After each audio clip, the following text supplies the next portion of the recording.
मेरे चैनल पर आप लोग का स्वागत है। राम जी के तिलक के गीत आप लोग को अच्छा लगे तो लाइक, शेयर और सब्सक्राइब कीजिएगा और कमेंट भी करके बताइएगा। आज मैंने देखा टीवी पर कि जनकपुर से तिलक आ रही है अयोध्या के लिए।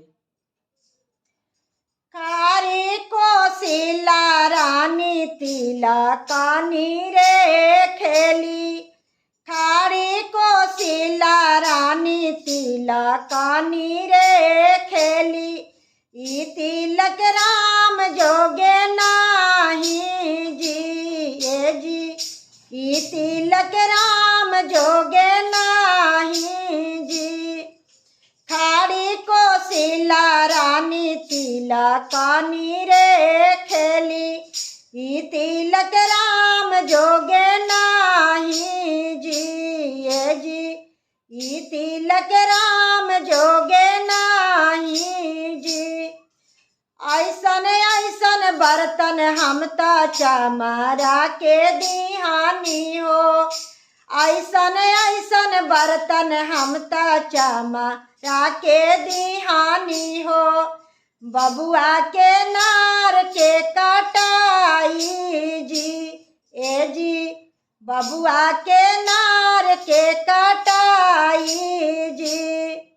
खाड़ी कोशिला रानी तिलकानी रे खेली, ई तिलक राम जोगे नाही जी ए जी, ई तिलक राम जोगे नाही जी। ऐसन ऐसन सिकड़ी हम ता पंडित जी के दिहानी हो, ऐसन ऐसन सिकड़ी हम ता पंडित जी के दिहानी हो। बबुआ के दिन के धराई जी ए जी, बबुआ के सुदिन के निकलाई जी ए जी। ऐसन ऐसन अंगूठी हम ता हाजमा के दिहानी हो, ऐसन ऐसन अंगूठी हम ता हाजमा के दिहानी हो। बबुआ के नोह के कटाई जी ए जी, बबुआ के नोह के कटाई जी।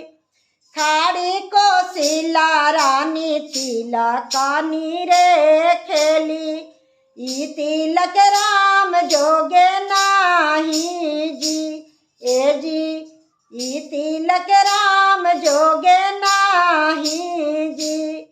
ऐसन ऐसन कपड़ा हम ता धोबी या के दिहानी हो, ऐसन ऐसन कपड़ा हम ता धोबी या के दिहानी हो। बबुआ के कपड़ा के धोवाई जी ए जी, बबुआ के कपड़ा के धोवाई जी। खाड़ी कोशिला रानी तिलकानी रे खेली, ई तिलक राम जोगे नाही जी ए जी, ई तिलक राम जोगे नाही जी। खाड़ी कोशिला रानी तिलकानी रे खेली, ई तिलक राम जोगे नाही जी ए जी, ई तिलक राम जोगे